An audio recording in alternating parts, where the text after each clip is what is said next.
अगर कागजात वगैरह बनवाने हो तो मकानात के तो आप बना देंगे इंशाल्लाह। अच्छा अच्छा। अच्छा जी राशिद भाई, आपका खिताब सुना। खिताब तो चल ही रहे हैं, हर पार्टी का मंशूर अच्छा होता है, लेकिन आप हमारे लिए इसलिए अहम है और ख़ास है, और हमारे पास सवालात की भी भरमार है आपके लिए, कि आपकी पार्टी से मुताल्लिक़ ही काउंसलर भाई ज़का का वक्त जो ख़त्म हुआ है, तो उनके दौर की जो शिकायतें हैं लोगों को, वो उनकी हिम्मत नहीं थी या फिर उनके पास अल्फाज नहीं थे, तो आप इजाज़त देते हैं, हम सवाल कर सकते हैं आपसे? अभी आपने अर्ज़ किया कि ज़का भाई ने जब ग्रेविटी की लाइन काटी जा रही थी तो कोशिश की कि उसको न काटा जाए। इतना मजबूत तंजीमी स्ट्रक्चर, इतने कमिटेड वर्कर होने के बावजूद पहले तो आप कई काउंसलर जो एक शरीफ और पढ़े लिखे आदमी थे उस लाइन को कटने से रोक नहीं सके। दूसरा, आपने ये कहा कि हमने वाटर बोर्ड, सीबीसी और वाटर कमीशन तक अपनी बात पहुंचाई, लेकिन कुछ लोग, कुछ अफराद या कुछ मामलात आपके लिए हर्डल बने, जिसकी वजह से आप कामयाब नहीं हो सके। तो ये सवाल के दो हिस्से हैं मेरे, एक ही सवाल है, हिस्से दो हैं कि काउंसलर साहब की मौजूदगी में, इतना मजबूत स्ट्रक्चर की मौजूदगी में ग्रेविटी की लाइन कटी तो कटी क्यों? पहला सवाल। पहले सवाल का जवाब ये है कि जिस वक्त हमारा काउंसलर था, पिछले दिनों 2000 कुछ 4-5 साल के अर्से में एमक्यूएम के इख्तियारात जो है महदूद कर दिए गए हैं। एमक्यूएम को वो पावर नहीं है जो पहले थी। जो जिस पार्टी ने जो पार्टी लाइन काट के आगे ले गई है, उस पार्टी के इख्तियार ज्यादा थे, वो गवर्नमेंट में थी, इस वजह ये मसला था। पार्टी के इख्तियार ज़्यादा थे? पाकिस्तान पीपल्स पार्टी। पाकिस्तान पीपल्स पार्टी। अच्छा अच्छा। दूसरी बात, जब आप गए सारे वाटर कमीशन में, वाटर बोर्ड में और इसमें, यहाँ भी आपको यही मसाइल थे या कि इलाके में किसी ख़ास शख्स ने, कहीं उन लोगों ने जो किसी ज़माने में आपकी पार्टी का हिस्सा थे, उन्होंने तो आपकी मुश्किलात में इजाफा नहीं किया? शुरू में तो उन्होंने हमारा साथ दिया, उन्होंने साथ दिया, लेकिन आज आपके साथ नहीं है। वो उनकी अपनी मर्जी है, वो उनकी अपनी मर्जी है। ठीक। क्योंकि बंदा नोबल से जब निकलता ना तो भटक जाता है, और सुबह का भूल अगर शाम को घर आ जाए तो उसको भूला नहीं कहते।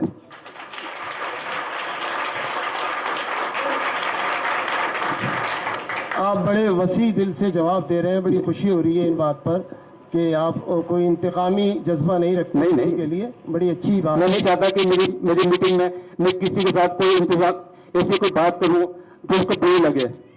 मैं नहीं चाहता कि कोई बात शुरू हो ऐसी। मैं चाहता हूं कि इलेक्शन, क्योंकि 12 तारीख के बाद हमको एक साथ ही इसी मोहल्ले में रहना है, बस। अच्छा जी, आप ये बताइए कि बहुत तल्ख सवाल है, लेकिन यकीनन आपने मेहनत की होगी, वर्क प्लान होगा आपका। वो कौन से काम हैं जो ज़का भाई ना कर सके, पाइपलाइन में है, या वो कौन से काम हैं जो ज़का भाई कर सकते थे और नहीं कर पाए, वो जो आप करना चाहते हैं? ज़रा उनकी 2-3 कामों की निशानदेही करते हैं। सबसे पहले जो मैं काम करूंगा, उसको ग्रेविटी की लाइन है, इंशाल्लाह उसको दिलाऊंगा।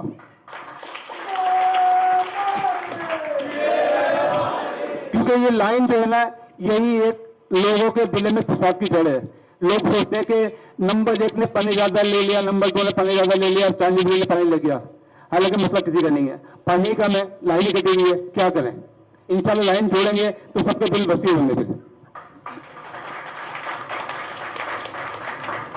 यानी पानी पर जो लोग सियासत कर रहे हैं और हमारे इलाकों में तफरीक पैदा कर रहे हैं, हमारे इत्तेहाद को मुतासिर कर रहे हैं, आप उनके मुंह बंद कराने के बजाय आप ये कह रहे हैं लोगों के मसाइल हल हो जाएं तो खुद ब खुद लोग समझ जाएंगे कि सही क्या है, गलत क्या है। आप ये कहना चाह रहे हैं? क्या मतलब समझा इस सवाल आपका? मैं मतलब जो इस पे सियासत कर रहे हैं कि ये Madaniyabad, Delhi colony number 1, Delhi colony number 2, जो सियासत करते हैं, उनको आप ये पैगाम देना चाह रहे हैं कि आपके लिए सारा इलाका यकसा है, आप सब जगह पानी पहुंचाने की फिक्र करेंगे? सारा इलाका मेरे लिए यकसा है, बस जब पानी मिलेगा सबको एक साथ मिलेगा, यकसा मिलेगा। मैं ये नहीं चाहूंगा कि जो मेरा वार्ड 8 है मैं तो उसके लिए काम करूंगा। अगर मैं काउंसलर बनूंगा तो आप लोगों के साथ मिलकर आप मेरे बाजू बनोगे, मैं सबके लिए काम करूंगा। अच्छा राशिद भाई, बहुत माजरत, लेकिन क्योंकि हम गैर जानिबदार हैं, हमें अगर कोई सवाल मौसूल होता है तो हम ज़रूर आपसे करेंगे। ये मत समझिएगा कि ये हमारा सवाल है या हमें पूरा यकीन है कि ऐसा होता है, लेकिन सवाल है तो ज़ाहिर है आपके सामने है। आपकी जमात के काउंसलर पे तो नहीं, लेकिन इनडायरेक्ट कारकुनान पे इल्ज़ाम है कि आप लोग पानी के कनेक्शन करवाने के पैसे लेते हैं। क्या ये इल्ज़ाम दुरुस्त है? अगर ये दुरुस्त नहीं है तो क्या, अगर ये सही है तो इसकी रोकथाम के लिए कोई सद्देबाब करेंगे आप? जका भाई इस प्रोग्राम का सद्देबाप करके गए हैं। उन्होंने ये प्लानिंग कर ली कि आइंदा जो शख्स भी कनेक्शन लेगा वो पहले कंटोनमेंट के बाद जाकर एप्लीकेशन देगा, कंटोनमेंट जाके उसका एप्लीकेशन को पढ़ के उसके घर पे आकर देखिएगा कि उसने वाकई कंटोनमेंट के सारे टैक्स क्लियर कर दिए हैं। अगर तो उसने कंटोनमेंट के सारे टैक्स क्लियर कर दिए हैं तो कंटोनमेंट खुद आके उसको कनेक्शन देगा। और इंशाअल्लाह ताला अगर आपने मुझे मौका दिया तो अगर कोई होंगे आटे में नमक के बराबर तो मैं वो रबिश को खत्म करूंगा, मैं उस कल्चर को खत्म करूंगा। अच्छा जी राशिद भाई, देखिए आप काउंसलर बनने जा रहे हैं, आप माशाल्लाह एडवोकेट भी हैं, आप इस बात को समझते हैं कि जिस इलाके से इदारे को रेवेन्यू नहीं मिलता, रेवेन्यू जनरेट नहीं कर पाता उस इलाके, तो उस इलाके की हैसियत भी उस इदारे की नज़र में कोई ख़ास नहीं होती। हमारे यहाँ एक बहुत बड़ा मसला ये है कि मल्टी स्टोरीज बिल्डिंग बन गई हैं, सब लीज़ के ज़रिए मुख्तलिफ ऑनरशिप्स लोगों के पास हैं, 15-15, 20-20 फ्लैट हैं। अब वो कई साल का इकट्ठा जो है वो टैक्स आया है, जिसमें वाटर टैक्स, सेवरेज टैक्स वगैरह, प्रॉपर्टी टैक्स और दीगर टैक्सेस उसमें इंक्लूड हैं, CBC की जानिब से आए हैं, मौसूल हुए हैं। वो 80,000, 90,000, लाख, 1.5 लाख रुपए है। तो एक प्लॉट के नाम पर है वो, ठीक है, एक प्लॉट को दिया गया है, इंडिविजुअल कैपेसिटी में नहीं दिया गया। तो उसमें कुछ लोग 20 घर है, तो उसमें से 10 लोग ऐसे हैं जो अफोर्ड कर सकते हैं, वो कह रहे हैं भाई हमसे हमारा हिस्सा ले लो और ये बिल भर दो।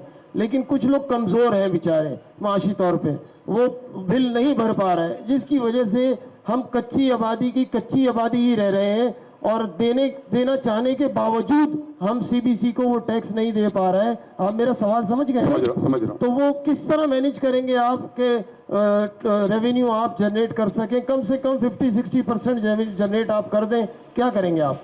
लोगों को इस बारे में आगाही दी जाएगी, लोगों को जाकर समझाया जाएगा और कंटोनमेंट बोर्ड के साथ मीटिंग की जाएगी कि जो आपने लमसम में टैक्स भेजा है इसको इंस्टॉलमेंट कर दें। क्योंकि जो हमने आज तक जब तक लीज करने जाओ तभी कोई पैसे देता है कंटोनमेंट का, यहाँ की रविश यही है, हर साल कोई पैसे जमा नहीं कराता।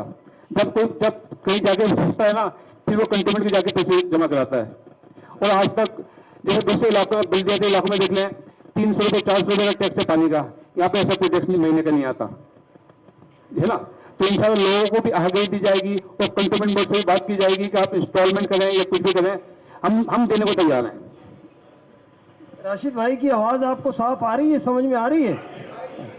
अच्छा जी राशिद भाई, ये बताइए कि जितनी तेज़ी से हम ऊपर गए इमारतें बनाने में, है ना, कंक्रीट का जंगल सा बना दिया हमने, बेहंगम सा बना दिया, चले बहरहाल उसके महरकात वजूहात सभी उसमें मुलविस हैं, मुझ समेत, किसी एक को नहीं कहा जा सकता। लेकिन अब खैर से आप उसका काम खुलवा देंगे कि बिल्डिंगें जो रुकी हुई और बेचारे परेशान लोग हैं तो उनको इजाज़त दिलवा देंगे कि बिल्डिंगें बना लें, और कोई लिमिट रखेंगे आप 10 के बाद 20 मंजिल तक की इजाज़त देंगे, रोकेंगे, क्या करेंगे? मैं जो भी करूंगा कानून के दायरे में करूंगा, मैं कोई कानून नहीं हूँ, जो कानून का फैसला है मैं वो करूंगा, मैं कोई कानून नहीं हूँ, मैं इजाज़त नहीं दिलवा सकता, मैं कुछ कर सकता, कानून अपना रास्ता खुद देखेगा। हाँ बस ये मैं कर सकता हूँ कि मैं ये मुखालफत करूंगा कि यहाँ पे जिन लोगों ने अपने घर बेच के, जेवर बेच के 8-8 मंजिला पे बेचारे जो खरीद लिए हैं, हम ये कोशिश करेंगे कि उसको रेगुलराइज करने की कोशिश की जाएगी जो बन गए हैं। लेकिन मैं ये बोलूँ कि मैं काम करवा दूंगा और ये 20 मंजिल बना लो, नहीं, मैं कानून के दायरे में काम करूंगा। अच्छा आप ये बता दीजिए, डरते डरते सवाल कर रहा हूँ, ठेले लगाने के कितने पैसे लेंगे आप लोग? कोई पैसा नहीं लिया जाएगा। इंशाल्लाह हमारी कोशिश ये होगी जो हमारे मोहल्ले के रिहायशी है ना, उनको प्रायोरिटी दी जाएगी। दुकानदार 300-300 रुपए ले रहे हैं, उसके लिए भी आप कहेंगे आधे तुम्हारे आधे मेरे, या फिर फ्री हैंड देंगे? नहीं, जो फालतू लगे हुए हैं, जिसमें हम जो बाहर से आके लगाए हुए हैं उनको हटाया जाएगा। और जो कॉलोनी का लगाते हैं उसको उनको फ्री ऑफ कॉस्ट लगाएंगे, क्योंकि वो उनकी कॉलोनी है ना। इस बात पर ताली बजाएं कि कॉलोनी वालों को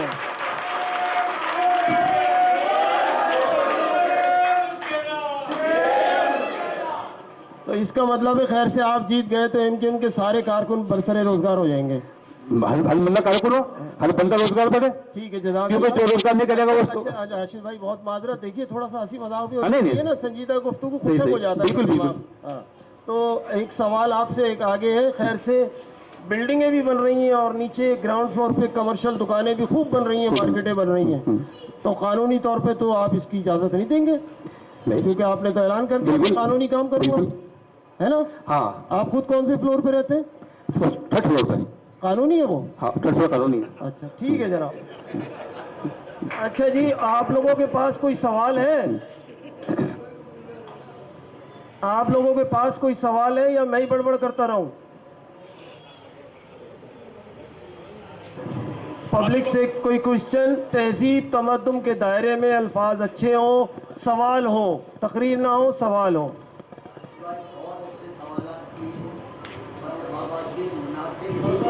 लाउडली सवाल करें। यहाँ पर बहुत ही बुरा हाल है हर गली में, पूजे में, जैसे कि आप देखते हैं तो बड़े जमाना जो नजर आया करते थे, आप तो ऐसे गायब हो गए जैसे गले का शब्द नहीं। इसके लिए आप क्या करेंगे सरकार के लिए? मैंने ये बात अपने एक मिनट राशिद भाई, पहले मैं क्लियर कर दूं कि सवाल क्या है, फिर आप जवाब दीजिएगा तसल्ली से। इनका सवाल ये है कि जेनोटेरियल मैनेजमेंट, आपके जहन में कोई अगर इसका प्लान है तो आप वो बता दें। मैनेजमेंट ये मैंने बताया है कि यहाँ पर 40 से 45 स्वीपर्स हमको अलॉट किए गए हैं, लेकिन आज तो उसमें से आते हैं, वो आगे कहाँ जाते हैं वो कुछ पता नहीं है। अब जब मैं खुद आऊँगा तो मैं खुद देखूंगा, खुद उनकी हाजिरी लूँगा, आने की भी और जाने की भी। और हर 4 गलियों पे 2 लड़के उस गली के नुमाइंदे बनाऊंगा जो इस बात की यकीन दहानी कराएं कि हाँ आप अपनी गली की खुद सफाई करें, क्योंकि कोई भी आके अपने आपके घर की सफाई नहीं करेगा जब तक आप अपना गली खुद साफ नहीं करेंगे, अपनी जिम्मेदारी खुद नहीं करेंगे। आप ये अगर आप ये सोचो कि आपने कौन सा बना दिया और कौन सा झाड़ू लेके गली गली घूमते जाएगा, तो ऐसा नहीं होगा। आपको कौन सा अकेले नहीं है, अगर मैं कौन सा बनूंगा तो मैं अकेला नहीं बनूंगा, हम सब कौन सा बनेंगे, आप मेरे बाजू बनोगे। राशिद भाई, ये मंशियात तेज़ी से हमारे नौजवानों में सराहियत कर रही है। यहाँ ऐसे हालात पैदा हो चुके हैं कि मंशियात नोशी से बढ़कर मंशियात फरोशी का भी अमल शुरू हो चुका है। इसकी रोकथाम के लिए आप क्या ऐसा सिस्टम बनाएंगे? एक तो कानूनी है कि पुलिस को इत्तला कर दी, वो तो कोई भी कर सकता है, लेकिन आप काउंसलर बनेंगे तो कोई विजिलेंस कमेटियाँ, कोई ऐसी तरतीब जो माजी में हमने तरीक़ाकार देखा आपकी जमात का, वो राइज करेंगे? क्या करेंगे? इंशाअल्लाह ताला जब मुझे आप एतमाद का वोट देंगे तो हर इलाके की कमेटी बनाऊंगा।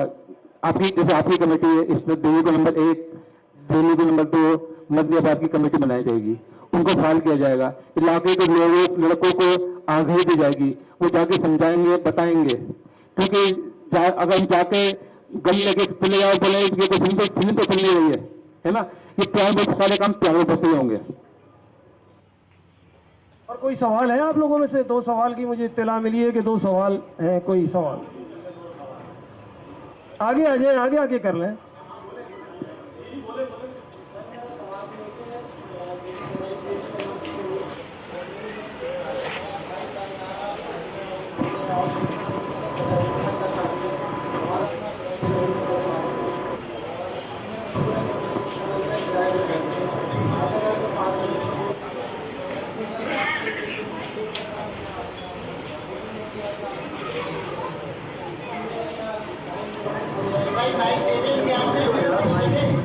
वो मैं आपसे ये कहना चाहता हूँ, मैं आपकी बात समझ गया हूँ, मैं आपकी बात समझ मैं गया हूँ। आपसे थोड़ी सी और बात कर रहा हूँ। तो वो लाइन जोड़ने से क्या पानी हमें मिल जाएगा? दूसरी बात ये कि जो आपने कहा कि एक मकान का 1 लाख 1.5 लाख रुपए टैक्स आया, ऐसा नहीं है। उसमें 15 घर हैं और हर घर का 1.5 लाख रुपए टैक्स आया, जिसमें पानी भी लगा हुआ है, ये भी लगा हुआ है, जो हमें मिलता ही नहीं है। नंबर 3 बात ये कि उस गली में जब मैं ऑफिस से आता हूँ 6:30 बजे, तो मुझे 6:30 बजे भी अपनी बाइक खड़ी करने की पार्किंग ही नहीं मिलती गली में। वो दुकानें इतनी आगे आ चुकी हैं और दूसरे मसले मसाइल हैं। तो अगर आप अल्लाह ताला आपको मौका दे, अगर आपको मौका मिल जाता है तो ऐसा क्या होगा कि 13 साल में पानी नहीं आया, अब आ जाएगा? जैसे कि मैंने अपनी स्पीच में भी बताया था कि लाइन से लाइन जोड़ना ही मसला नहीं है, हम पानी की मकदार बढ़ाएंगे वाटर पोर्ट से कहकर। क्योंकि अगर हम अपने घर में एक कनेक्शन ले लेंगे, 4 कनेक्शन ले लें, तो पानी तो उतना ही है ना। जब तक पानी की मकदार बढ़ाई नहीं जाएगी ये मसाइल हल नहीं होंगे और डिस्ट्रीब्यूशन का निज़ाम इंशाल्लाह बेहतर बनाया जाएगा। हर इलाके में मुनसिफाना तौर पर फराहमी की जाएगी। हर गली में, हर 4 गली बाद या 6 गली बाद जैसे प्लानिंग बनेगी, जैसे उनकी 13 नंबर गली है, 5 नंबर गली में तो क्यों नहीं आ रहा, वो उसको पॉइंट आउट किया जाएगा क्या प्रॉब्लम है, इंशाल्लाह सबको लिखेंगे।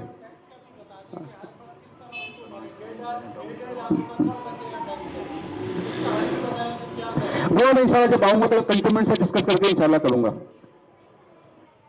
इंशाल्लाह कंज्यूमर से डिस्कस करके बात करेंगे इसके बारे में क्या प्रॉब्लम्स है। क्योंकि कंज्यूमर को तो रेवेन्यू चाहिए ना। हम कंज्यूमर बोर्ड को रेवेन्यू देने के लिए प्लानिंग करेंगे, आपको अब उनसे बोलेंगे हम सब पार्शियल पेमेंट लेते रहो, कुछ भी लेते रहो, बस आप लेना शुरू करो, हम देना शुरू करेंगे। जब तक नहीं लोगे तो टैक्स तो बढ़ते रहेंगे।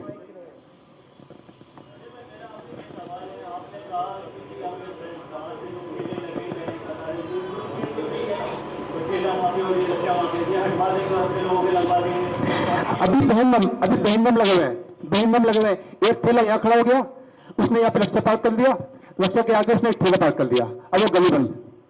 तो फिर इंशाअल्लाह ताला रोड के 2 चौकीदार होंगे जो कि इस सबको मैनेज करेंगे। वो चौकीदार कंटेनमेंट बोर्ड की तरफ से होंगे जो सुबह से शाम तक ड्यूटी देंगे। इंशाअल्लाह आपको देख लेंगे, आप फर्क महसूस करेंगे।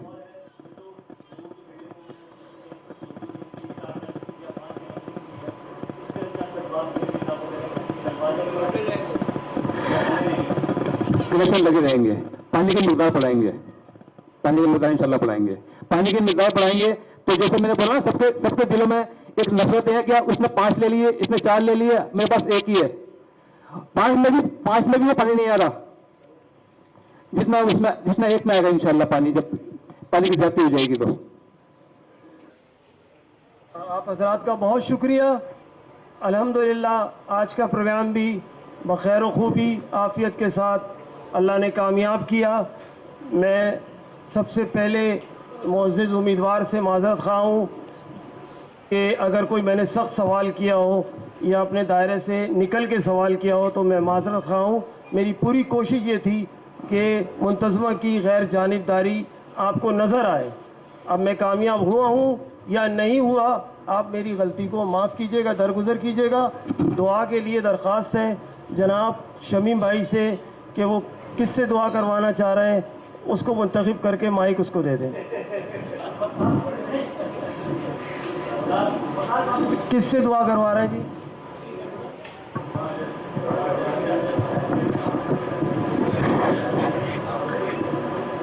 अल्हम्दुलिल्लाहि रब्बिल आलमीन। या अल्लाह पाक ये जो हमारे इलाके में इलेक्शन हो रहे हैं इसको हमारे लिए बेहतर नताइज अता फरमा, इससे हमारे को एक अच्छा नुमाइंदा अता फरमा जो हमारे मसाइल को हल कर सके। आमीन। या अल्लाह पाक हमारे अंदर जो दबजिशें हैं, हमारे अंदर जो कोताहियाँ हैं, उन सबको आप माफ़ फरमा दीजिए। या अल्लाह पाक मुंतज़मा के सदर और जनरल सेक्रेटरी अलील हैं, अल्लाह पाक उनको सेहत कामिला आजिला अता फरमा दीजिए और जो बीमार हैं सबके और जो वफ़ात पा चुके हैं अल्लाह पाक उनकी मग़फ़िरत फरमा दीजिए। नहमदुहु व नुसल्ली अला रसूलिल करीम अल्लाहुम्मा सल्लि अला मुहम्मद व अला आलि मुहम्मद कमा सल्लैता अला इब्राहीम व अला आलि इब्राहीम इन्नका हमीदुम मजीद। अल्लाहुम्मा बारिक अला मुहम्मद व अला आलि मुहम्मद व बारकता अला इब्राहीम व अला आलि इब्राहीम इन्नका हमीदुम मजीद। व सल्लल्लाहु तआला अला खैरि खल्क़िही मुहम्मद व आलिहि व अस्हाबिही अजमईन। आमीन सुम्मा आमीन। बहुत शुक्रिया।